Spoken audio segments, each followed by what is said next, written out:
Oh, speaking of things that came out, anyone, I haven't mentioned this on the podcast yet because we didn't record last week. I'm going to put it in the show notes, but anyone who remembers Lindsay and remembers that who came on as a guest a while back and had the podcast Behind the Timeline movie trivia, I went and did Milo and Otis with them, and it was awesome. It destroyed me so much. Oh, no. Everyone should go listen to it. Link will be in show notes. But yeah, it was... So they did Homeward Bound, right? And I was like, oh, that reminds me of Milo and Otis. And so then they took my request.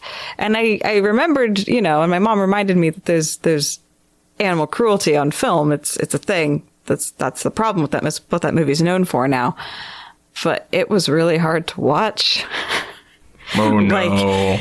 I remembered parts of it, but it was worse to watch it as an adult because now you know. Oh my fucking God. And then I went and talked with Lindsay and Scott for an hour and 20 minutes about it.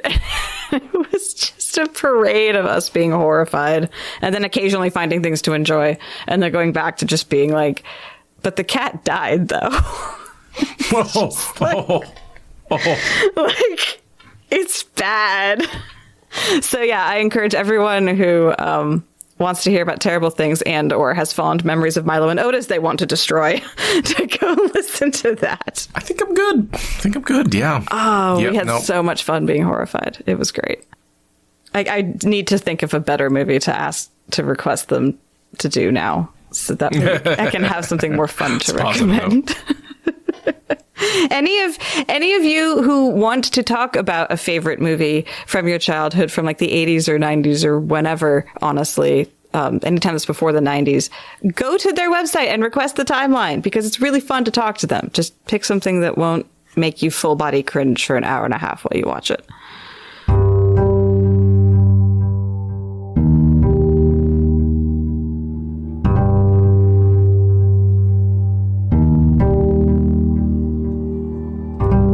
This is the Wheel of Time Spoilers podcast.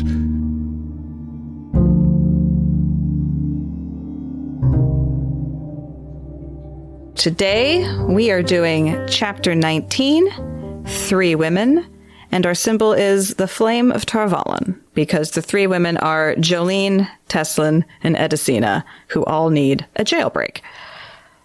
3 Women is also just something of a theme in this book. In the series, right? You've got Rand's 3 women, the 3 fates. I feel like you have the Supergirls, which is always the 3, Elaine, Nynaeve, and Egwene. And then later Aviendha sort of replaces Egwene. Yep. You've got the 3 fates, and you've got the Maiden Mother Crone, and then you've got multiple arrangements of Supergirls. So yeah, it feels like 3 women could mean a lot of things, but there's also very specific Matt picking up not 1, not 2, but 3 women that need to be smuggled out of Shanshan captivity. That's very much the arc of this chapter.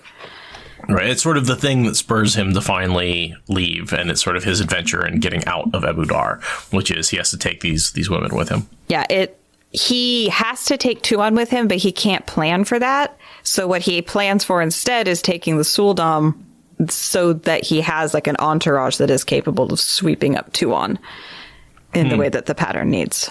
That's kind of how I go with it. Because if it was just him sneaking out on his own, he'd have no reason to take Tuon. But the fact that he's sneaking out, to use a term from Allie and Gus's podcast, a kindergarten class of people. It's easy to just grab a couple more along the way, which is the only way he was ever going to bring Tuon, since he, isn't planning on bringing her at all. Why would he? Why would he kidnap her? He doesn't even know that she's going to be his bloody wife until the moment of the kidnapping ensues. But he is set up to kidnap people and hide them from the Suldam and the Damane because he's kidnapping Damane. Basically, he's kidnapping former Aes Sedai who have been leashed. Yeah, and one who has escaped the leash so far. Oh, yes. All right, I will read us in. The wind was out of the north with the sun not yet fully above the horizon, which the locals said always meant rain, and a sky full of clouds certainly threatened as he made his way across the Molhara. The particular men and women in the common room of the Wandering Woman had changed. There were no Suldam or Damane this time, but the place was still full of Shanshan and pipe smoke, though the musicians had not yet appeared. Most of the people in the room were breakfasting, sometimes eyeing the bowls uncertainly, as if unsure what they were being asked to eat. He felt that way himself about the strange white porridge Ebou Dar liked for breakfast. But not everyone was intent on food. 3 men and a woman in those long embroidered robes were playing cards and smoking pipes at one table, all with their heads shaved in the fashion of lesser nobles. The gold coins on their table caught Matt's attention for a moment. They were playing for high stakes. The largest stacks of coins sat in front of a tiny black-haired man, as dark as a Nath, who grinned wolfishly at his opponents around the very long stem of a silver-mounted pipe. Matt had his own gold, though, and his look at cards had never been as good as at dice. So what's the strange white porridge? I'm assuming oatmeal. I was going cream of wheat. Yeah, either way, I would also classify... I mean, I am not a porridge person. I have tried. I'm generally not a porridge person. Oh, chat's also suggesting congee. I don't know what that is, but I'm assuming that some people in our audience are like, yes, that's what I was thinking of too. It's a rice porridge. Chinese rice porridge. Oh, yeah, that could be. That looks like a strange white porridge that someone would have for breakfast. Yeah, as not a porridge person, I will call them all strange. That's just... I get it. I get that it's a good food. I'm not... It's a texture thing. I feel like Rand, Matt, the Two Rivers knows about oatmeal. They feed their horses oats, right? Like, oh, yeah, that makes sense. Yeah, oatmeal would totally be in their lexicon. A rice porridge would be more likely to be surprising and exotic to them. And then I think the man he describes sitting there is Yolan, right? Yes, Ebou Dar Yulan, who's a very cool character who comes up repeatedly. I actually wrote down more or less his entry from the companion while I was doing my notes for this. So he is a air captain, right? So he flies Rockin'. I mean, he doesn't fly them anymore. He tells other people to fly them, but he's in charge of Rockin' stuff. He is a direct subordinate to General Galgon and a member of the Low Blood. And we saw him last weeping for Kennen Mirage, as well as the defeat of the ever-victorious army when Rand handed them their asses. That's when we last were interacting with him. In fairness, Rand handed everybody their asses, including himself. In fairness, there were a lot of asses to go around. There was a lot of asses going around. Yeah. He also proposes and is instrumental in doing the raid on the White Tower later. He's a critical part of proposing that plan and making it happen. Okay, so he's the one he's much more of a hawk than a lot of the other generals around there. Yes, he is someone with real experience who actually gets shit done. And because of that, he also ends up being one of the generals who was compulsed by Masana during the last battle and is exposed by Min using her viewings to figure out what's going on in the strategy room. It's Yulan who is the mark in that particular moment. So this guy's very important and does a lot of things behind the scenes. And right now he's just random character number 37 as Matt walks through. So that's fun. So we sort of were joining Matt, obviously, in the Wandering Woman where he's hiding his gold. He had this Taviran impulse to go check on it. And that's why he's here. And there's a lot here about Mariah, Mistress Anan's daughters and children. Not sure how much of that you wanted to get into. It feels like she seems to be angry at Matt because she's not married yet. She's irritable with everyone, I think. Yeah. I didn't see much of interest in her. There's a lot of like Ebou Dar world building in those passages, but there's nothing of interest. It's just a teenager being sullen because marriage is the most important thing, because it's a fantasy novel and these are random background characters. And I was trying to see if maybe he flirted with her at one of the previous visits, but as far as I can tell, this is her first mention in the book. Yeah, and he mentions earlier that Mistress Anan has daughters and he doesn't smile at them because Jasper Anan is so intimidating. So, yeah, it's only because he's trying to sweet talk his way through the situation that he even bothers in this scenario. Yeah, it's very, it's, I guess, fun to see characters having their lives. But, yeah, the only thing that's important here is that Mistress Anan isn't here because she's out rescuing Jolene. And then Matt is being Taviran pulled to make up a story about how much he loves the cooking and how he needs to thank Enid in person. And then Eden gets Taviran into giving Matt food instead of giving it to a Seanchan, so that way he'll still be there when Jolene gets brought in. It's just Taviran and scene setting. I do like Mariah has pretty big eyes. I always have to point that out whenever Jordan lists them as having big eyes, just based on previous conversations we've had. Well, she's Mr. Zanon's daughter. Well, of course she has big eyes. Yeah, for sure. And I mean, and she's feeling rakish, right? She's pinning up her petticoats really high. She's trying to control everyone. Like, she's very much... Just being the flirt. Yeah, she's being the flirt. And she's trying to be like the hard ass boss and like threatening to whip her brother if he doesn't like move fast enough. And she's just a lot. Oh, I like that description. She's just a lot. She's really just obnoxious. I'm glad when this camera moves on from her. She's just, Once he gets in the kitchen, we see Laris 2.0. Just have to remind us all that this is just Laris, right. reskinned Laris. They're just different. They're just the same person in a different context. Yeah, right. But, you know, I mean, she's got the big apron and the spoon/scepter and the roundness and the absolute command of the entire staff and their complete loyalty. You know, it's just quintessential. Her comment on Tylan, you squeezed the wrong lemon, and it turned out the melon was a lionfish in disguise, and you were just a plump grunter. Is that what she means? I've always been confused about which woman she's referencing there. Oh, Tylan. Okay, so it doesn't have to do with the two gilded ladies that came through and all her comments about them. Because, like, she absolutely makes commentary on the whole Nynaeve Elaine thing, so I was never sure if she was referencing this or that. I think what she's saying is you squeezed the melon, and it turned out the melon was the queen, and you were just a prey animal for her. That does make more sense than everything. Okay. And so then Matt is in fact right about the fact that... Okay, because again, I was wondering, like, is Matt interpreting her reaction correctly? And yes, according to you, yes, this is not complicated. This is exactly what it says on the tin. Okay. Well, you know, and she's the queen. Everyone gossips about the queen and who she's sleeping with. And the fact that, like, this Pop and Jay used to be at the inn. Sure, why not? Yeah. You know. Yeah, no, that tracks. That's a far more simpler explanation than trying to make the whole thing with... Remember that Matt boy who stayed here? He's banging the queen. Oh, and she is in over his head. Yeah. Boy, howdy. She tied him up in pink ribbons and everything. That's what I heard. Yeah. That's exactly the conversation that's been happening in that kitchen. Kitchen gossip, it's a thing.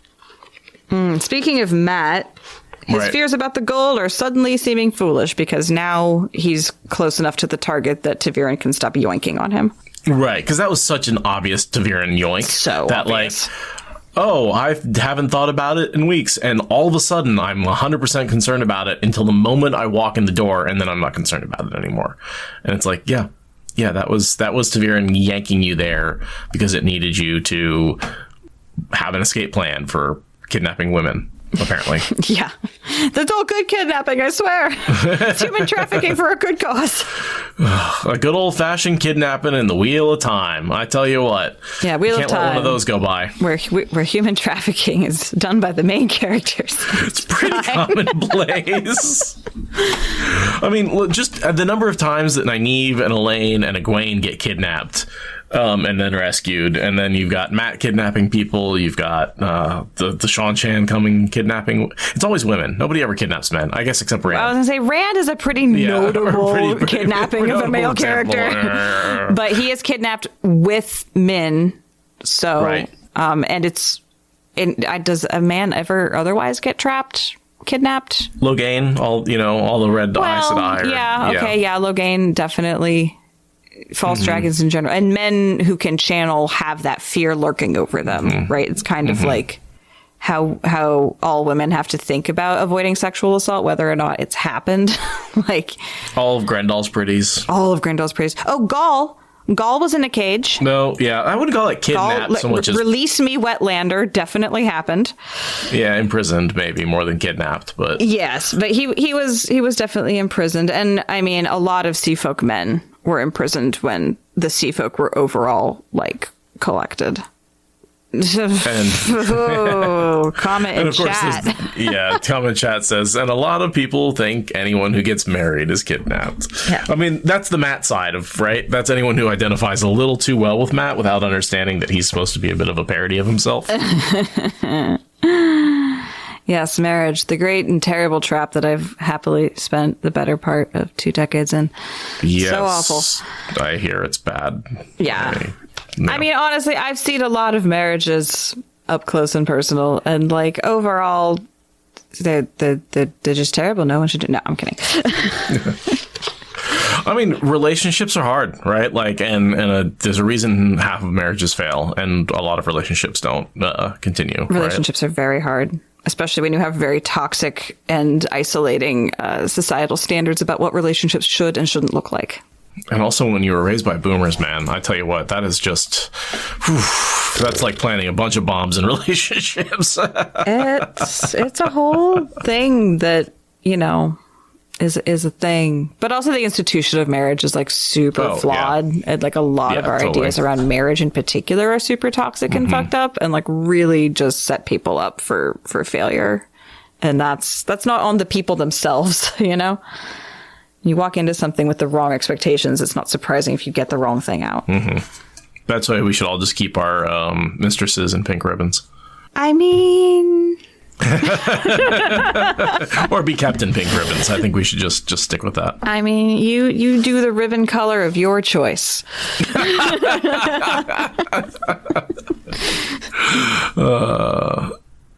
So...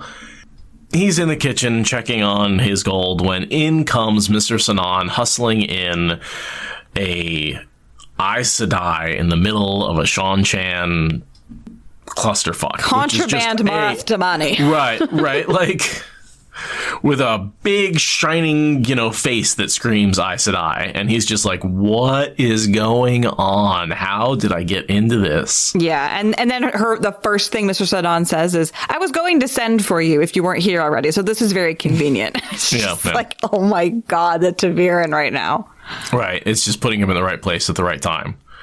And this is one of the two, right? He doesn't know which of the two Aes Sedai helped him. Either Jolene or Teslan. Interesting fact from the Origins of the Wheel of Time, that actually is a tribute to Nikola Tesla. Really? Yeah. Tesla is actually a name for Tesla? Like the actual Tesla, not the stupid company? Yeah, that's lovely. Like Nikolai Tesla deserves to have way more shit named after him than stupid car company. And Edison. Oh, that's adorable. Also, Edison was a douche, but that's adorable. I love it. I love that. So, little tidbits like that are scattered throughout the Origins of the Wheel of Time. I haven't finished it yet, but I'm most of the... I don't have mine yet. I need to go check the mail again. I think Jolene was named for, like... Oh, was it Jules or something? I don't remember. I think that was in there too, but... I would know. I want to know that he peppered everything with science references. Uh-huh. Mm-hmm. Well, again, he was an electrical and mechanical engineer well, he ended up being a nuclear physicist. But that's an engineering route to get there. Right. Mm-hmm. I would think. Oh, yeah, sorry. Spoilers. This is the spoilers podcast. We won't spoil anything important because I can't, but that's a fun tidbit. And in fairness, I am most of the way through the book, and the vast majority of it is stories about Robert Jordan that I mostly already knew. There's a few little tidbits in there, and a lot of origins of names and words, some of which I knew, a lot of which I didn't.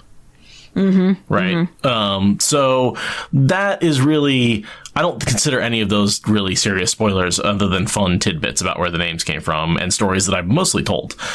There is that supposedly the origins of Nakomi. I have not gotten to that section yet. So I think that's just in the appendix, just under Nakomi. Nice. They're just like, we're going to bury the lead so hard. Just going to bury it really far down in there. So if what I've read on the internet is true, I have some gloating to do. But yeah, I've also heard that from another fan. They said that, well, I've read the book and turns out I actually do know what I'm talking about when it comes to all this stuff. So I guess my imposter syndrome can suck it on that. So, right. Yeah, I guess us hardcore freaks are only going to get minor frosting, but it's going to be delightful frosting anyway. Excellent spoiler in chat. Nakomi was Rand's father all along. Because it's a Star Wars thing, right? It's a Star Wars reference. Yeah, totally. Yeah. It's Nakomi Vader. Didn't you know it was for... Yeah. Vader was father. Nakomi is father in the old tongue is what it actually... Oh, yeah. That makes sense. See, I always assumed it was just, if you rearrange it, it's I'm okay. N.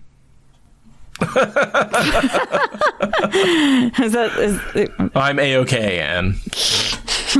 Or I'm an A-okay, something like that. Yeah. Anyway, there's a lot of wild theories about that about Nakomi out there, and one of them was right. That's amazing. All right, so yeah, they are being guarded by a cook with a spoon. I love that line. So while he's sitting there being like, oh my God, there's an Aes Sedai. I can't believe she's going to get seen by one of the Shan-Chan. In comes one of the Shan-Chan, right? Yep. So, and he does the, 90s movie stereotypical move, which is grab someone and kiss them in the alley to hide them from their face. Mm-hmm. It's, this is a trope. This is definitely a fantasy sci-fi trope. I can't believe Robert Jordan used it, but it definitely... And it works, the desperation of the situation makes it a really viable solution. It's not just hiding from your ex or from the bus driver who was mean to you. It's this is a life or death situation and he has no time. So it works, but yeah, it's so tropey. It's so tropey. And it doesn't work chemistry-wise at all because there's nothing that will ever be between them. So, no. It's not like you can, wonder if there's a spark there. It's purely an act of survival. Yeah, she goes from being, very blasé and casual to, her nerve is broken in the course of, listening to everything happen behind her while she's pretending to kiss Matt. That is her assurance. The last bit of her assurance and calm just dissolves while she is sitting there being I am 2 feet away from death and imprisonment. So in comes Bayle Domon and Aeginin. Yes! The best ship, because it's literally ships. Right. So the return, last time we saw them, they were told to sail off into the horizon with the sad bracelets and dump them in the ocean. We know that they got captured by Suroth, and Semirog, aka Anoth, ended up with the bracelets. So that has happened at this point.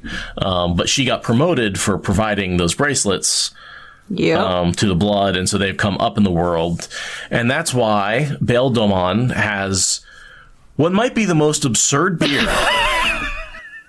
I did not realize. So he has the full beard without the mustache, and then he has shaved half of his face. So he literally has just the bottom half he has of one the lamb chop. Yeah, he's got one lamb chop that goes all the way down and to his chin. A single chop. It's so ridiculous, and no mustache. It's a ridiculous beard. Yeah, it's dude, just shave the whole thing at that point. You're not. You have a quarter of the hair you should have right now. This is not okay. There's something, I don't know why I never pictured how ridiculous his beard would look before until I read this, and I was scanning in detail. I was wait, he's got half a face? Wait, he's got half a beard? No. Yeah, it's so weird. And yet for some reason, Aeginin is still into him. Oh, well, facial hair changes. It's true. It's true. I really actually like their relationship because it's so not dramatic. They're just hot, yes. Oh, you're a competent sea folk, and they have so much in common. They're both sea folk. They're both sea captains, or ship captains, I should say. He's more of a river runner, but he did a lot of stuff in the ocean. After Eye of the World, he was running up and down the coast to Falmouth. Yeah, he's got a boat that can do river and sea. He's like a Viking longship, except obviously it's not a longship because he does trade rather than war. But he's got that shallow draft, but the long keel, so that way he can do both. But he is probably a shore hopper. Oh, He yeah, probably for sure. He doesn't do open yeah. ocean stuff, but he can hug coastlines and get pretty far out there to like avoid being spotted kind of stuff. Well, and his ship is long gone at this point. Oh, yeah, for sure, for sure. But yeah, he has also become Sojin at this point. When we saw them before, they were equals, right? They were partners in this wild escapade that's happening. And then they sail off together to get rid of this thing and, you know, theoretically to just, you know, have little baby ships into the sunset.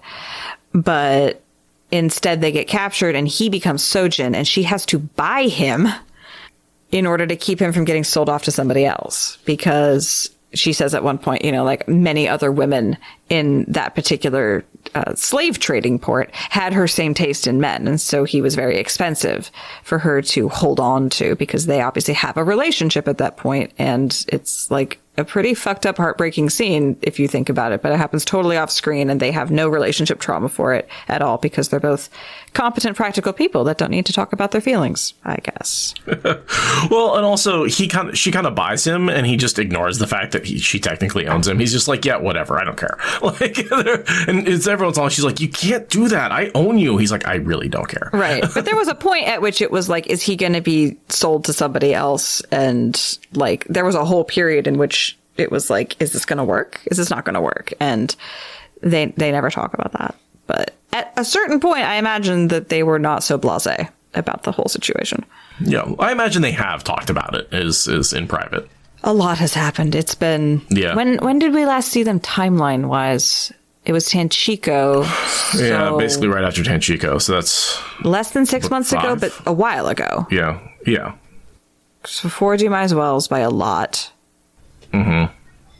But not very much time has passed since Dumais Wells. No, only a couple months since Dumais Wells. So yeah, it's less than 6 months, but yeah, they've had months actually to probably get through this. And she's been promoted and he's learned all of his duties. So yeah, I mean they've gone through some time at this point. And the fellow looked familiar somehow. Likely another one of those thousands of long dead faces he could not help recalling. Meanwhile, we're like, Eye of the World, Bayle Domon! Yep. And call back. Oh, who's that guy who got the footprint on his forehead? Florin Gelb. Florin Gelb, yeah, back in the day. Yeah, that fucker. Oh man, I would have loved to see him turn up in the final 3 books. Dude, and just like right? Yeah. It's just a random cut purse or a random conscript, or just to have him do like an almond bunt callback and come back around. Or just be like, oh, by the way, he ended up in the armies of the Dark One, and he pisses off a Trolloc and gets eaten. I think that would be like a fitting end to him, right? Killed before the battle is even joined by a pissed off Trolloc. Totally. Yeah, that would work. I'd like that. Mm-hmm. But yeah, this is he eventually remembers who Bayle Domon is, but when Bayle Domon gets in his face and is like, "Remember me? Hello." Yeah. And that plays an important part when he needs to find the Tower of Genji. Yes, very important part. That riverboat trip just is the gift that keeps on giving. Like Petar. Yeah, Petar and his uncle Jen, who we never actually see, really. But yes, Petar. That's a fun one. Petar, the incompetent dark friend. All right, so then we get a reminder that we've got Ebou Dar Yulon and General Ferk Kareed of the Deathwatch Guards in residence, just to emphasize again who we've got to deal with on the Shan-Chan side of things. They are currently living in the inn, and Mr. Sonan's like, I don't know if you outrake them, but that is your problem to sort out. I don't kick out Deathwatch Guards. Or anybody, really. Is that the first mention of Kareed? I mean, this chapter appears to be. It might be. It might actually be the first mention, because he's only around when Tuon's around, which means that the only opportunity to have mentioned him is in other Tuon chapters, which is like one time, and I don't think he was mentioned then. At least by name, because this is the first time his name appears in this book, and I'm pretty sure it doesn't appear in the previous. I would agree with that. Yeah, this is the first time he gets named, but he's very important. So the one who's mentioned during the battle outside the city with Rand is Yulin, whereas Kareed is the Deathwatch guard who is later, he's a fan of Tuon's, and she's the one he gave the doll to. So they're easy to confuse because they're kind of mentioned in the same breath. But Yulin is a warmonger who has fought Rand and will continue to try and take down the White Tower and ends up, going head to head with Matt. Whereas Karede is the one who follows Matt and takes 2 on and got the doll. Yep, exactly. Yulin's a bit of a dick. Karede is a good dude. They're both very competent. Neither of them are useless bureaucrats. They're both very good at what they do. They're both dangerous to our main characters. I love this eyes to die moment when Egyanan looks over at the making out couple and is like, ew, I assume that you don't allow that sort of disgusting behavior to happen very often. And Mistress Anon, in perfect eyes to die fashion, says, I assure you, you will never see the like again. Because she's like, I am getting Jolene the hell out of this building the second I can. This situation should not happen. I think Bayle Domon recognizes Matt here. Yep, Matt thinks that he's being stared at because the guy is pretending to be outraged, but no, it's because Bayle Domon is triple taking, being like, Matt fucking Coffin, no shit.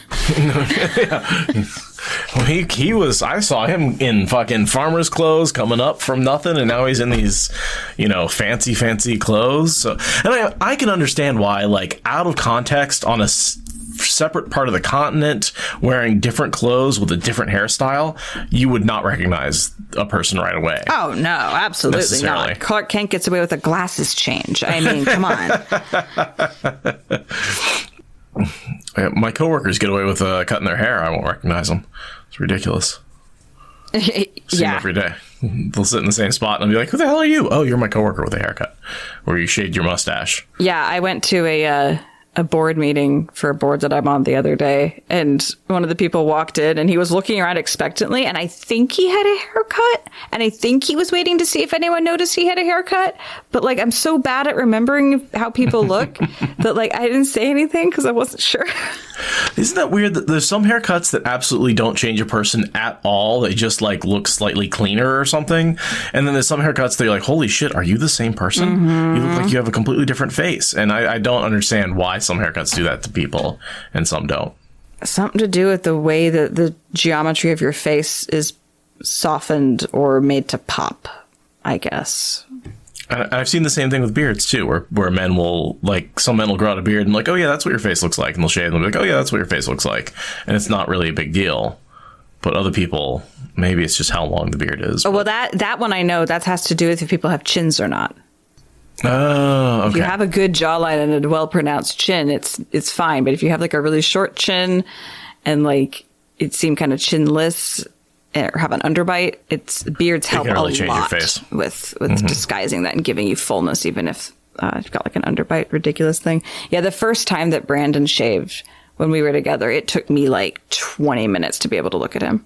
Like he didn't tell me he was doing it. And then he comes up behind me and I would look at him and then like get weirded out and have to like look away. Like it took me like 20, 30 minutes to like acclimate. Because it had been years that we'd been together, and then he did. I was just, what the fuck? It was, and now it's fine. Now it takes me like a few minutes, but it's fine. But that first time was, also I ran away from my dad for like 2 days when he cut his hair when I was a little kid. I was like 2 years old, and he had long hair, and then he decided he was tired of the toddler yanking on his long hair all the time, which, I mean, fair.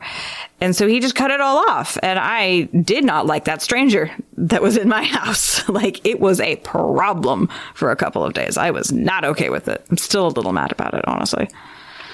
So at work, I wear those clean room suits and a mask. So I literally, don't see anybody in the in the factory except their eyes, and sort of their general body shape. And so then I go outside and I will absolutely not recognize someone who I've been working with several days. Like, I will absolutely not know that's the same person until they introduce themselves.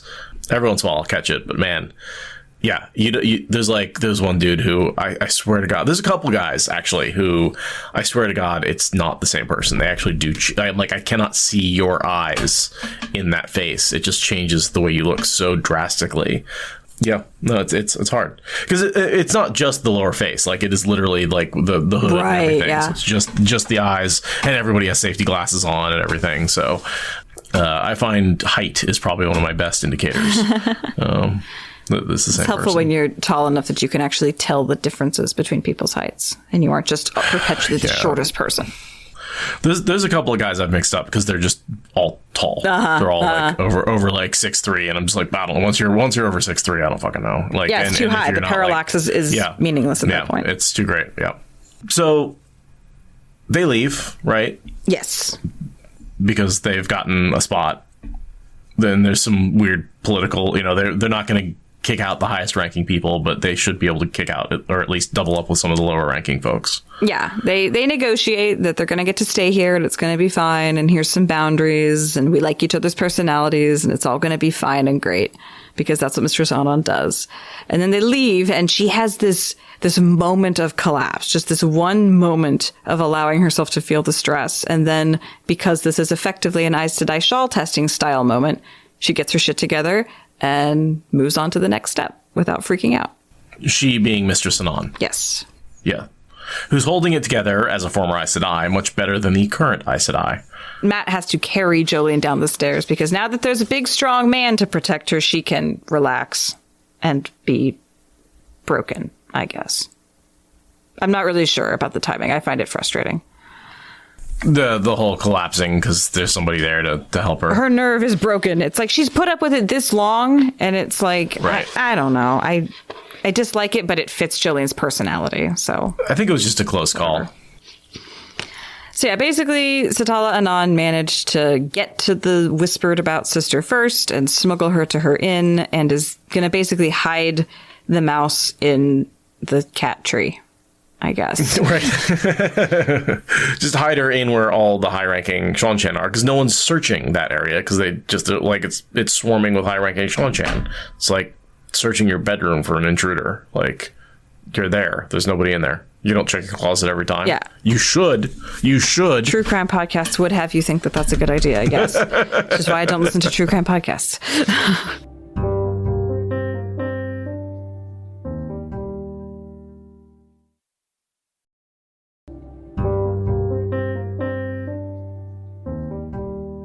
So back to Jolene. Jolene. Sorry, just had to do it once.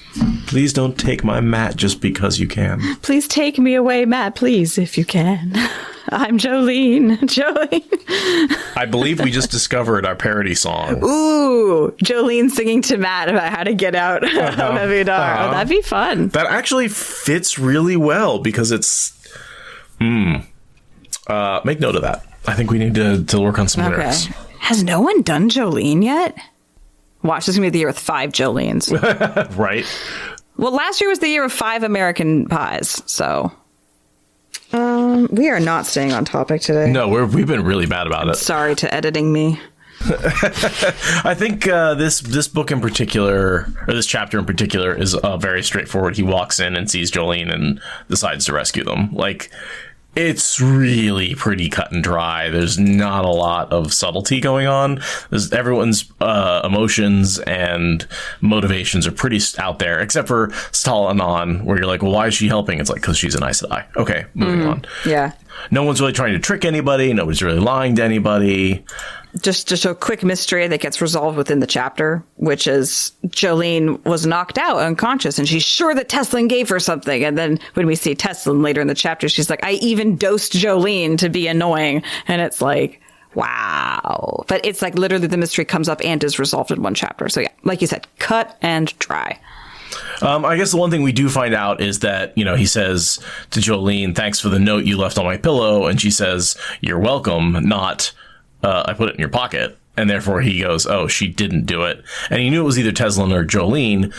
So through the powers of deduction, he knows it was Teslin. So he knows he must go help her. He feels obligated to help her, even though it was such a useless note to begin with. Yeah, it's really because he hates everything about having to witness the Suldam doing their thing. And he has a really strong sense of honor under all of his bitching. So it's like... And also, the pattern needs him to forge relationships with Aes Sedai, with Red Aes Sedai, with women who are going to go back to the tower. Like, he needs that communication in some way. So it's like, it just has to happen because it's such a weak thread It's like Jordan was really like, I need to make this work and just found something, anything. And was just like, and then I'll Tavir in it to make it fit. And he needs channelers, right? Perrin has his 2 Ashaman. Rand has all of his channelers, but, Matt needs a few channelers to move the band around. If we're going to have traveling, if we need to speed this thing up a little bit and actually have our characters move from place to place in some timely fashion, we need a channeler who can make portals. Yep. At his, not service, but behest, in his debt. Yeah. And also, like, it's a stupid, pointless note, but it does sort of remind you of the fact that a lot of people are moving through this plot not really understanding the grand scale of it. Like, Teslin thinks that inconveniencing Elida by making it harder for her to get her hands on Elaine is still a big move that an Aes Sedai would do in this world. And, like, we know right. that is just such a piddly, static, white noise kind of maneuver that means nothing. But, like, she doesn't know that, right? Where she's sitting, she's had only peripheral contact with the main cast. She's just doing what she's been doing for the last 130 years, And this is her collision with that, is her being like, I'm going to mess this thing up. And then that draws her into the main character space. And then she gets to make different decisions. But yeah, it's funny how Jolene just takes the mistake and rolls with it. She's just like, I don't know what you're talking about, but whatever debts are between us are discharged the day you get me out of the city. Like, she just takes that mistake and milks it for all it's worth, which is clever. But I love that Matt is smart enough to manipulate her, because he knows that's exactly what an Aes Sedai would do. Is he says, okay, if she's an Aes Sedai that has no idea what I'm talking about, she is going to pull this exact move. He knows Aes Sedai really well. This is a very different Matt than Eye of the World Matt, who was manipulated by Moraine left and right. This is him manipulating an Aes Sedai to get an answer that he wants, even knowing that she would never give him that answer willingly. He's much more sophisticated than he was. This is not your Eye of the World farm boy. No, this is your sophisticated city boy. He's worldly now. Mm-hmm. And then it's so interesting. So he reaches this conclusion, right, that he needs to free a chained Damani, not just help this one woman escape, which he's free already. He has to get someone else. And he has this conclusion. He needs to go talk to her. And he's so upset by having to make this decision. He actually kind of hangs around Tylan's apartments hoping that she'll show up and stab the bedpost, because literally doing his sex slave duties would be preferable to looking her in the face and saying, I'm going to get you out. Right. Well, he knows the risk involved, right? Walking into a very, very hierarchical, law-driven society and freeing one of the slaves. It's a death sentence if they get caught. Yeah. I mean, maybe the Sul'dam will be preserved, but he and everyone with him who's helping him, everyone in his party, they're all going to get killed. It's a big capital offense. From the Wheel of the Origin story, it's very, very conscious on Robert Jordan's part that he was writing slavery into this culture while he was living a few miles away from, one of the places where slaves were sold en masse. I should hope that he was cognizant of that. So that was something they made very clear, is like, yes, he was very much aware of the implications and what he was trying to say about that. That's good. That's really good, because he literally describes slave quarters in this scene, and it's just so bleak. Mm-hmm. It's just there's no context in which slavery should be portrayed as anything other than bleak, but my goodness, does he do a good job of making it seem bleak. It seems like they're animal pens inside a warehouse. Yeah, exactly. They are warehoused in the smallest possible space to be still and silent until they are called on to be used, because they're just tools. It is dingy and dark and stuffy and awful. The huge windowless room at the top of the stairs, low-ceilinged and floored with rough planks, had been cleared of whatever it held before the Shan-Chan, and the space filled with a grid of tiny wooden rooms, each with its own closed door. Yeah, it's just a dormitory of square, barely big enough to hold the furniture, and a woman standing up and moving between each piece of furniture. An Atha'anmir woman in a gray dress was sitting on the side of a narrow bed. The bed and washstand with the bowl and pitcher and a tiny mirror took up most of the room. Several gray dresses hung from pegs on the wall. That's it. She could reach any part of the room while being leashed to that peg on the wall. So he finds Teslin after seeing a few sea folk, which will come in handy later. Yeah, he looks at them and notices that their piercings that don't have their jewelry look like wounds. And then one of them looks at him with what might be hope. And it's like, he's seeing the wound. He's seeing the hope. That seed is going to sprout. That the seed that turns into the great Shan-Shan escape is being planted when he sees those gaping wounds and that glimmer of hope. Like, that's going to flower in just, like, what, 2 weeks, 3 weeks? And then there will be a firefight. Oh, yes. So he basically says, I will help you escape. And she, Teslin says, if you do help me escape, again, she's another Ileaner, I will do anything you ask of me. And I like this little segment here where she says, I will do anything if you ask of me that does not encompass treason to the white. Her teeth snap shut. Help me escape and I will do anything you ask of me. Yep. It's like, yep, I will do treason. Yep.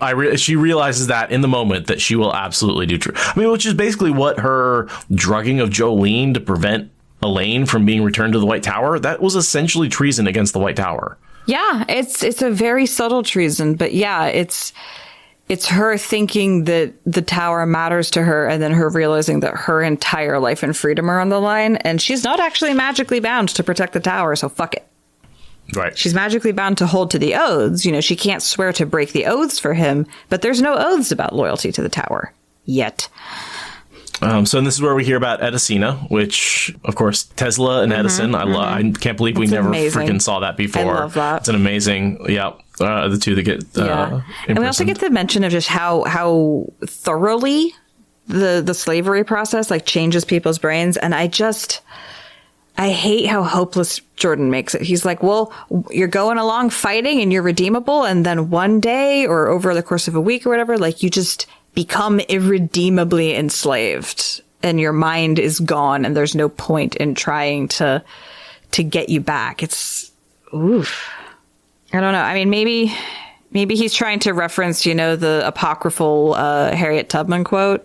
That's not actually her quote, but the whole, I could have freed 1,000 slaves if, could have freed a bunch more people if they had wanted to be free. That's an apocryphal quote, but I wonder if that's what he's trying to say, if that's what he's referencing with all of that.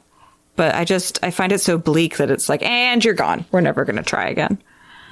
I can understand why the risk of trying for freedom would be difficult for some people.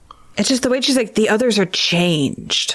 And it's like, are they changed or are they just scared? Is that really how people's brains work? Do people really change so dramatically? The one thing I will say is that you've got this mental feedback. So this is the point where and this is something we don't have in our world. These Sul'dam literally can't think in rebellion. And there's a certain amount of convincing yourself that you are happy. And over time, that ability to lie to yourself is something that is very powerful among people. And that saying, I don't want to escape. I really don't want to escape. And if you have to tell yourself that, or else you will be in severe pain. And eventually you start to believe it. Yeah. I mean, we do institutionalize people to the point that they have a really hard time reintegrating. And yeah, you're right. We have a magical feedback loop piling on top of that. The feedback loop on top of powerful brain addiction type stuff is what makes me think that this is actually, they can actually change people. It's just happened so fast with them. It's been 2 months and they're gone. No, or aren't these, weren't some of these captured in Falma? No. Edicina is a rebel, and the rebellion happens after Falma. The other two are... It's the other two I'm talking about, because they're the ones who are actually... They're Shireen and Another S name. Yeah, the other two, I don't know. Well, all right. Yeah, I find it... But also, there's also the fact of, yes, they could be redeemed, but they will betray people in the short term, right? Maybe you can get them back later, but this plan has to go off without a hitch, and you can't do that with people who are still in the shadow of all that. Because being betrayed would suck. So Shireen was captured in the Great Hunt. Oh, okay. So she has been in it, and we did see Egwene with the whole water pitcher thing. That happens, right? When that woman was also captured. So, right. Yeah, I guess there is enough time. Gwysen, on the other hand, is one of the newly captured Damani, but she broke fast, I guess. Yeah, and I mean, who am I to judge? I have no idea how long I would last in such a situation. I'm guessing not long. And Teslin might be wrong. It's always possible. Yeah. And Teslin is currently just at the beginning of that process. She mentions that she's starting to look forward to being rewarded. She's starting to look forward to being praised by the Suldam because she's pleasing them, and she's starting to notice herself doing that. So she's just beginning to tip over into that feedback loop a little bit. But the only person we ever see truly coming out of it is Amathera, and she's only traumatized by run-of-the-mill institutionalization, not magical feedback loop. Well, yeah, and Amathera is Forsakenized, right? She's tortured by, Black Aja, at least. Yeah, so what she's recovering from is very, very different than what the Suldam are going to need to recover from. And we don't see Olivia's recovery. Olivia just snaps back the other way, which is even harder to comprehend. Anyway, Teslin immediately takes control of the situation and tells Matt he should leave and also stop dressing like 10 drunken tinkers. Because, of course, she's one of the only people in the city who doesn't know what's going on with him. Right. It didn't even occur to me that, she just thinks that's his normal, mode of dress, not that he's being dressed up by the queen. Yeah, I mean, who gossips to the Suldam about what's happening with Matt? Right. She doesn't know. I'm assuming. She's assuming that that's just him making choices because he's Matt, and clearly Matt makes bad choices when it comes to fashion. So he grumbles that she roped him into more than he bargained for. It's a very Brigida thing of him to say. Yeah. I'm no bloody hero. And we get this memory of him, breaking 50 people out of a dungeon by himself that an Aes Sedai convinced him to do. Scaling up a sheer cliff in the middle of the night to break 50 people out of a prison. It sounds like something he probably did side by side with Brigida in a former life, honestly. Right. Well, and honestly, it sounds like something he did in this life when he was going to scale the dragon wall to let the prisoners out. Oh, the Stone of Tyr? The Stone of Tyr, yeah. Before he invented bombs. Right. Yeah. Yeah. And so then he almost walks into Tuon, because of course Tuon's up at the kennels, because she enjoys spending time there, and Devirin is throwing them together. And also following him. Oh, that's a good point. I assumed it was because she was following him, but from far enough back. I didn't think about that. Yeah, I don't know. Maybe it's because she's coming to visit the kennels, because that's, again, like you said, the training thing. And he was up there for a long time looking through all of them, trying to find Teslin and having that conversation. So if she was following him, actually, she probably would have caught him sooner. But we definitely have the statement that she keeps turning up wherever he is. So it might not be she's following him, but maybe someone told her, he headed up there, and she eventually sort of followed him up into the stables. Not was following him directly, but someone told her that's where he was. And she's got spies on him. Yeah, for sure. Yeah, because I'm always like... she keeps turning She's always up there when he turns around. I'm like, there she is. Yeah. But and this is the first time that he thinks she's beautiful. Because when he mentions that he wanted to be nice to Seafolk Suldam and wanted to give her a pastry from the kitchens, because this is the lie he comes up with, her face melts into a smile because they share a hobby, and he thinks that she's beautiful, and it's the most horrifying contrast, because it's like, you like abusing people and training them to have broken spirits too, and he's like, hot. No, hot. It's terrible. And then there's this line: what kind of man would want to bed a woman who was on a leash? The internet roils in laughter. The internet is, right. The internet's me. Yeah, a lot of people. A lot of people. We'll emphasize consent is the key, yes. Right? You have to be consented to be put in a collar, and you have to, all that kind of stuff. Obviously, there are people who like non-consenting people on leashes, so Matt is just completely missing the concept of Rule 34. Wholesale Rule 34 is not on his radar. He doesn't have the internet. It's true. But he's also supposed to be the most sexually experienced of our entire main cast of characters. And he's like, I can't imagine someone being kinky. Wait, maybe he's a little bit hypocritical about his experience? Yeah. Matt being hypocritical about something that he's done? Also, hasn't he literally been forced to have sex on a leash at this point? Right. Well, I imagine that's more cuffs. I think the pink ribbons involved restraints on every extremity. So Yeah, it's like he is clearly seeing someone who enjoys having sex with someone in bondage. Oh, but what kind of man wanted? Yeah. Still, I feel like his taste should have been broadened enough by now that he can imagine whatever. It's also hilarious that Jordan gives us his spanking kink and his boob fetish and then tries to pretend that he doesn't know that bondage is a thing. Right. It's just like, Jordan, shut up.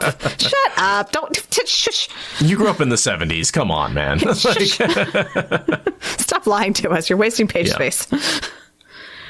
There's no dice in his head right now. No, it's a very interesting divergence that he has no dice for this. Because Tuon is involved in the ultimate conclusion of this. Right, but apparently not enough to be fateful.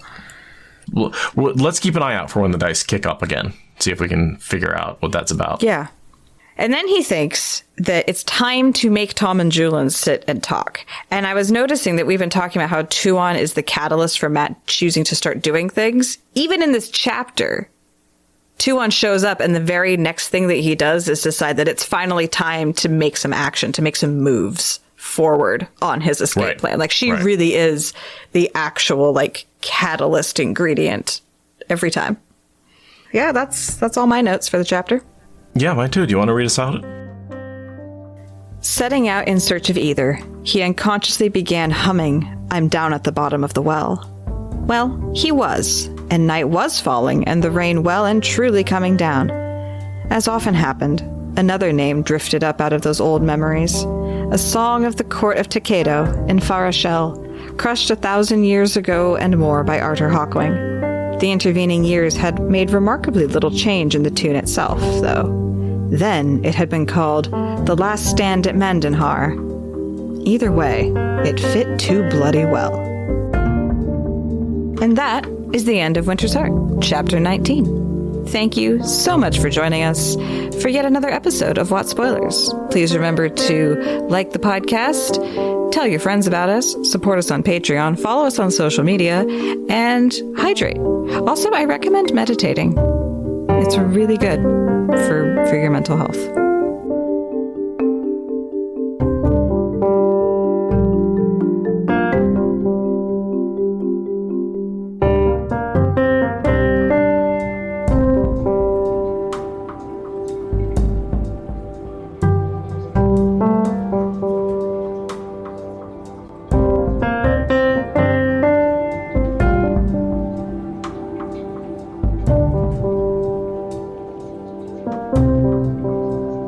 Okay, recording is on. And if I just pop that, and then I come over here, yes, I see the bops. Okay. I'm not paranoid about losing the signal. Why would you suggest that? No, just the moving back and forth and pulling cables, I'm sure, would be just fine.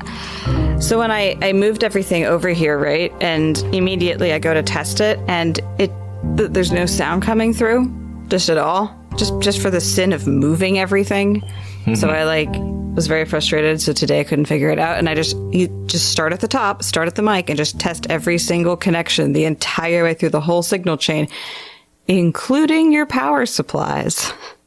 If the compressor that needs a power brick plugged into it is not correctly plugged in, the signal will die at said compressor. It's okay. Yeah, it should be fine. It's a local recording. Man, that is we were talking earlier before we got on mic about how we have higher standards than all the other podcasts. Mm-hmm. Let me tell you, nobody does local recordings. Nobody. It doesn't matter if it's some little shoestring podcast or a big thing with lots of sponsored ads. Nobody is doing local recordings. There's some tech nerds out there doing some local recordings. Nobody that I listen to. But yeah, nobody. The entire spread. Even NPR, everything done. I mean, they're doing quick turnaround, but still, everything, Throughline, everyone. But local recording has saved us so many times where we've either had a bad internet connection or, you lose words here and there. And I think we just end up with a far more professional sounding product for, half the price. The irony being that most professionals don't sound like that. Right.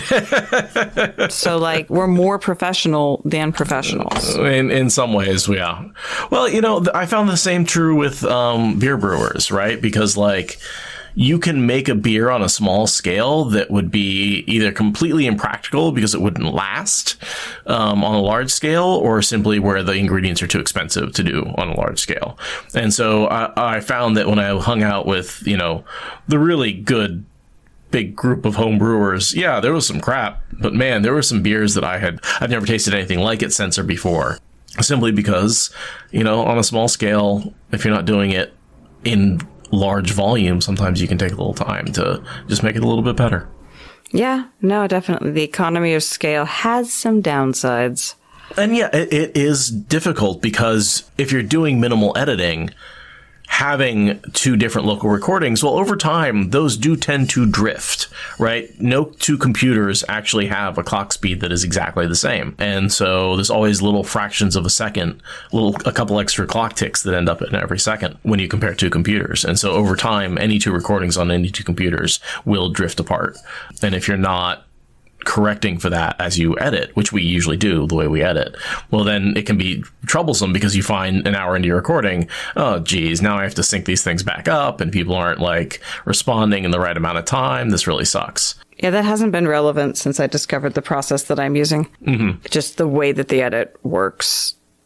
It's just irrelevant. Yeah, it's not just the way we edit. It doesn't really matter for us. But if you're doing a very minimal edit, that can be a problem. And so if you're just both connecting to a server and the server is the one canonical time, and it's just doing one canonical recording, you don't have to worry about any of those issues.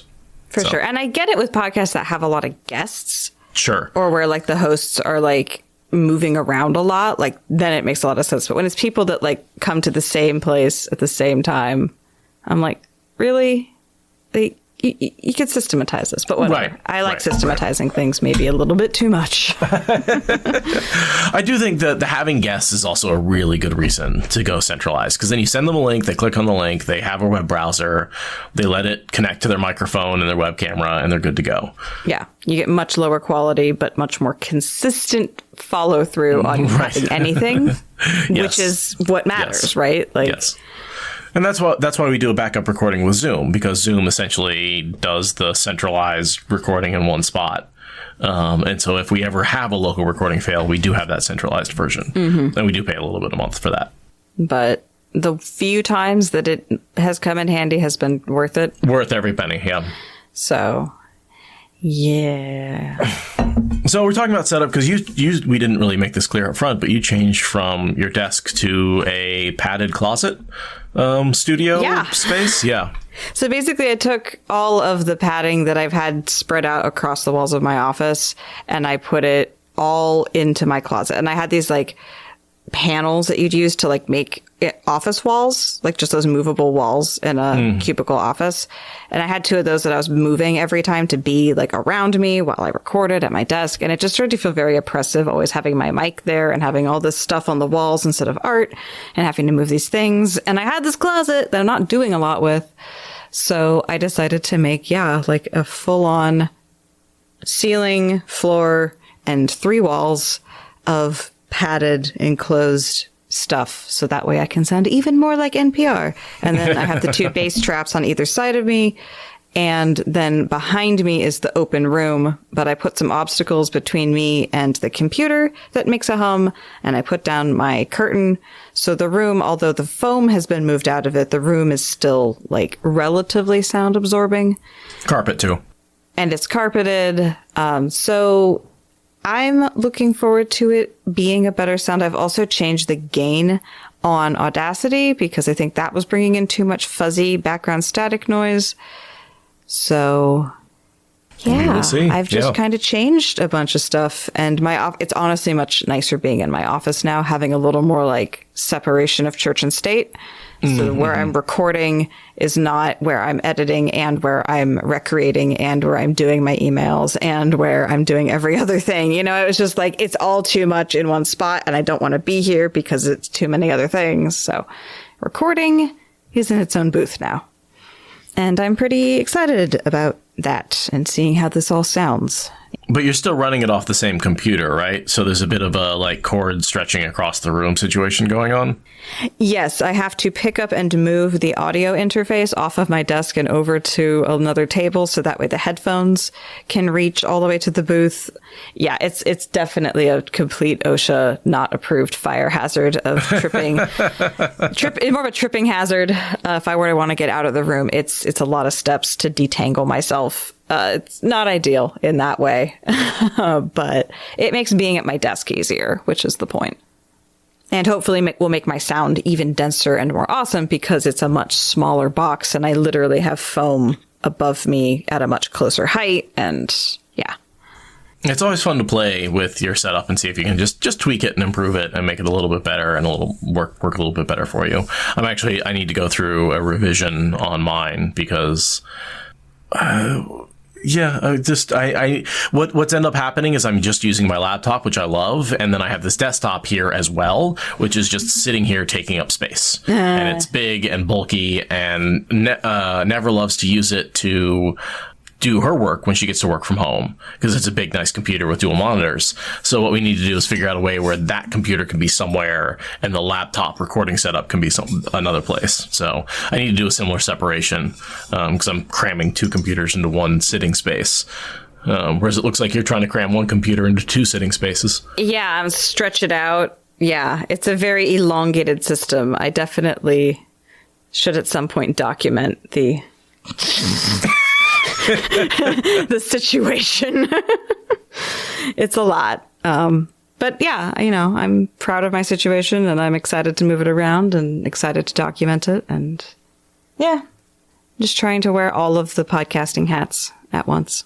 And we took last week off because I picked up an overtime shift at work and we just, that took up our normal recording time and we didn't have a good space to reschedule. So yeah, and in hindsight, I could have grabbed a guest to just help me with it, but I ended up tearing apart my office and ruining my signal chain instead. So, and then it was election day.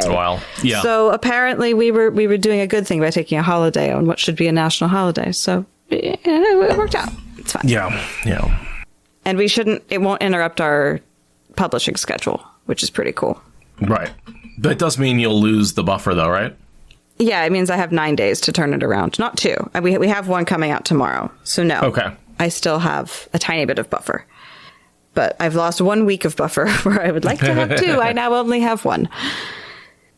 But the 2 weeks of buffer is nice. I remember that's what I used to have for a long time. And then we cut it down because you're like, oh, I can turn it around. And then now it's like, no, it's actually quite nice to be able to and then when you're in an editing mood, you can edit and you don't have to worry about cramming it into a space when that's all the time you have. Exactly. Unlike some podcast clients. Yes. Cough to Val after dark. Yeah. Fuck off. Who I never know if I'm going to have an episode until the day before.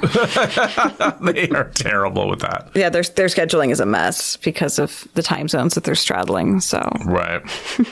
And then they want a 2-day turnaround on that because they record on Sunday and expect it to come out Tuesday. Yep. So there is exactly one window of my time that I can use on doing their project. It's actually a little bit better now because they record earlier. So they tend to notify me that it was going to happen sooner, except when they don't, as I learned this week. So they're just chaos goblins. It's just what it is. But it's fine. I turned around an hour and a half episode, hour and 20-minute original recording from download to upload in 3 hours. And that was with troubleshooting a weird thing in the middle, which I was very, very proud of myself for being able to just do all of that in 3 hours. I'm such a professional compared to how I was a couple of years ago. Yeah, my fastest editing is usually a 1-to-1. So if I can get the edit done in the time it takes to listen to it, I'm doing really good. But then there's always the download and upload time and the getting up in the middle to go pee or whatever. There's that other time that's built into it. So yeah, from download to upload being only 3 to 2, that's really, really good. Yeah. Well, and when I say 3 hours, I mean 3 hours. I was writing it on a piece of paper, when I was working. That was actually spread out over a 5-hour period. But it took me 3 hours to do that. And yeah, I have crossed the threshold where a 1-to-1 is pretty average for me.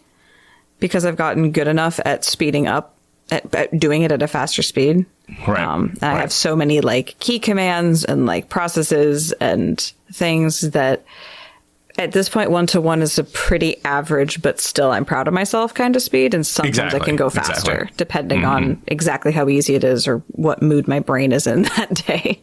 Or like when I was doing the deep dives, because I was doing them so fast, I got that down to like 2/3 to 1. But like, you know, because there was no content edit, like it's a special case. Right. You really don't have to think that much as you're going through it. And if there's a little mess up in there, you're not going back and fixing it necessarily, because it's like, oh, that's I got fine. sucked into doing that by the end because I got so comfortable with it. I started stopping to fix it and then like having to like smack myself and be like, no, that's not what you're doing. But Stop messing with it. I thought we were almost done with those coming out. Only 7.2 came out today. We got 2 more. Yeah. So there's literally 2 more. I'm just like, how I finished those so long ago. How are they still coming out?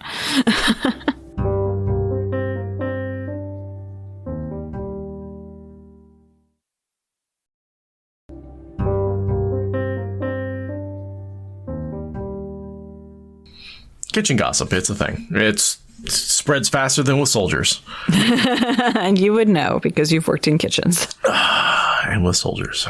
Oh, yeah, you did, didn't you? Kind of. Mm-hmm. Kind of. Sort of. I've worked with a lot of veterans, if that says, anything. No. That's fair. Almost, it's actually probably the one common thing that I would say about my jobs through my life is almost every job I've worked has worked with mostly veterans. This is very weird. Strange. Even now, like in maintenance, almost everybody I work with, all these old guys, even some of the new guys, they're like did a stint in the military and got like a military maintenance education. I think it's because the military is one of the few people who's training people in blue collar jobs anymore. It's one of the only places you can actually go to get blue collar job training is in the military, because they have to have people who can maintain their equipment. That makes sense. Yeah. Yeah, I met a few people in college who were there on GI Bills specifically, particularly at community college. I guess it was because there was about as many of those at university, which had a much larger population. But yeah, community college, lots of vets in there getting their GI Bills as fast as, maxed out as hard as they could. Because community college is a good place to get high quality education if you just want to like learn a bunch of stuff that actually matters. Like go to community college. Yeah, I can't imagine ever at this point in my life going back and saying you should go to a 4-year college. Nah. Like if I was going to college right now. Nah, if you specifically want something that only a 4-year college can get you, and you know that, then fine. But like, if you just want to get some like education that will help you like earn money and have a good standard of living, go to community college, go to trade school. Screw universities unless you specifically want like a PhD or something. Mm-hmm. Which like, I don't know why anyone put themselves through that. I know people do, but like the farther I get away from college, the more I'm like, never again. Never again. I'm convinced most people who get their PhDs, and please don't come at me if you have your PhD, often just stay in school because it's the safe option. They know what school is like, and so they just stick with it. And then you get your PhD and you turn around and teach, and you never have to explore an external community. I mean, definitely leaving college was scary. Part of me was like, maybe I should go for a master's, maybe I should go for a PhD. And then I think I was starting to hit the edge of burnout that last year. Like there was this moment shortly after I changed majors, which was literally the exact moment of my Saturn return, according to my mom. Like, then I started to hit burnout, and then I hit senioritis. And it's like, yeah, I had that daydream of like, this is the safe option. I don't want change. But the farther out I get from it, the more I'm like, I am so glad I left, and I'm absolutely never going back. Like, yeah. Oh, my burnout hit the end of junior year in undergrad, and I got through my senior year with the blessing and help of teachers and co-students. What do you call people who are in your class? I don't know. I kind of thought of them as colleagues. Classmates. But yeah, classmates, yeah. Classmates, who just really pulled me through some of the worst times of my life, because I was just so burnt out.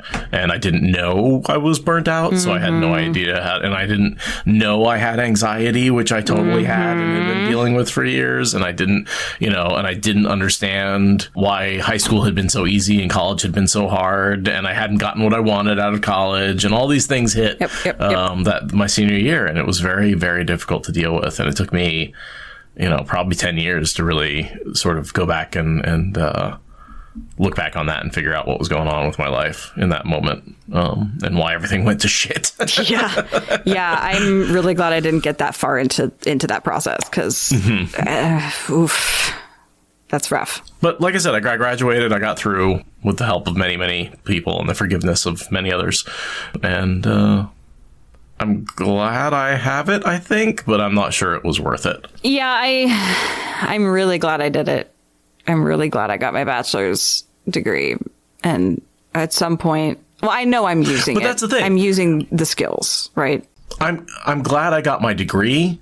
The way I went about getting it wasn't necessarily either the best for me or necessarily paid off for what I invested into it. Right. Yeah, I think I navigated that part of it better. Mm-hmm. I think. I don't know. It was very unique anyway. I didn't follow anyone else's recipe. So they were at least original mistakes. Right. Well, it's better than making Matt's mistakes.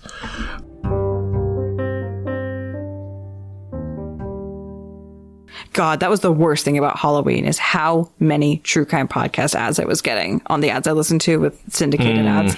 The podcasts I listen to that do that, like all the iHeart podcasts that I listen to. I had to skip so hard because I hate even creepy ads. Like, I don't do true crime. I don't do creepy. I don't do horror. And a whole build up to Halloween was just a matter of like, take the headphones off so I don't have to listen to the fucking jump scare music. Like, so annoying. Yeah, I never will listen to some true crime stuff. And so every once in a while she'll like have it on speakerphone and I'll hear some of it. And I'm just like, do not want, right? Like, yeah, I don't want that in my head. Yeah, I don't want that in my head. It's just, I understand why, like, it gives people a thrill and it gets their heart going. And like, it's that, oh, what would I do in that situation type situation, but I also don't like watch a lot of horror movies. Same. I cannot. And like, I understand the argument that like a lot of women especially are listening to true crime as a survival guide. Like, that's a very real thing, that a lot of women are listening to it for tips on how to survive because they genuinely like live in a world full of asshole rapists. Yeah, but I don't think that's what they're getting out of it. Well, I'm not going to judge their experience because that's what they're telling me, and I do not grok it at all. Like, nope. I will simply have martial arts-based situational awareness and try to think happy thoughts because I have enough intrusive bullshit ruining my head as it is. Like, I can't do true crime. I can't do horror. I just, nope. This is about as horrifying as I need. Thank you. Though I really like Stranger Things, which doesn't track, but whatever. It's not really horror.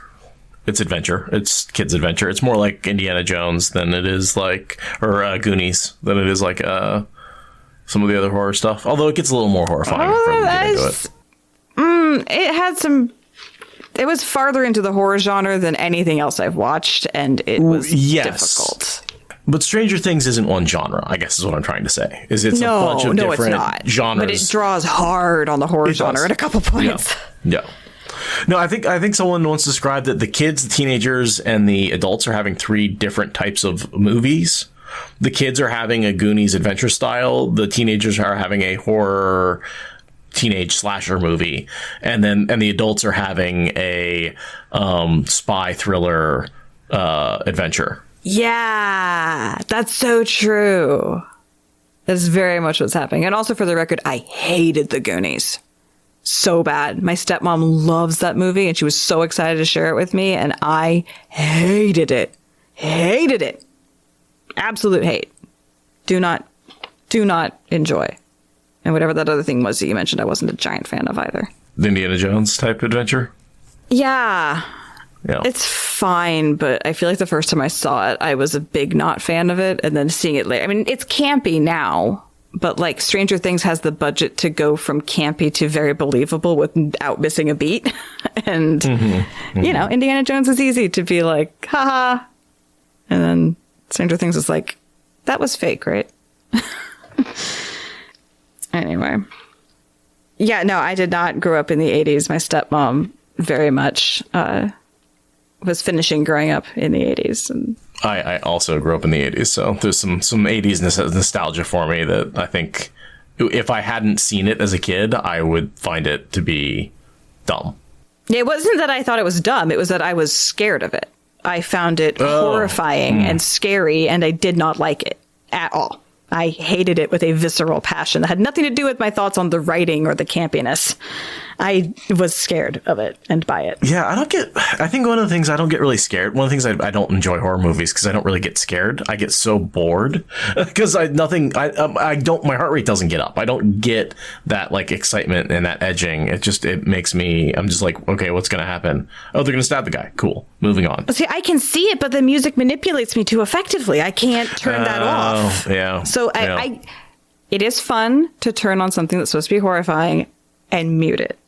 Because it is so funny to watch how dramatic and campy and nonsense horror is with no sound, but I can't divorce my emotional reactions from the sound. It doesn't matter what I know. It's just like the squishy noises are making me feel squishy, you know? Like it's just You know, and the way I watch movies is frequently with the volume turned fairly far down and the subtitles on because, you know, there's noise in the house and I can't necessarily hear it and I don't necessarily want to like be blasting my audio, and I'm so sick of the weird balance where like the dialogue is quiet and then the sound effects are loud, so I just keep it all quiet.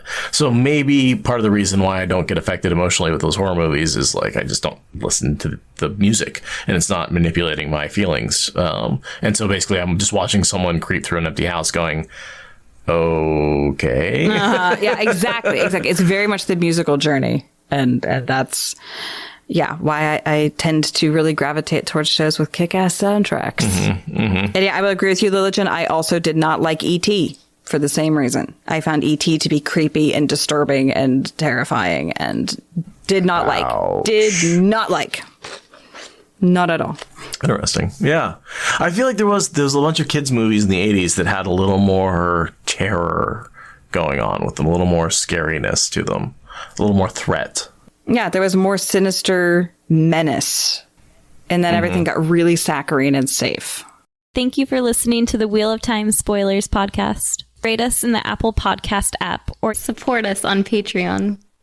Is that good enough?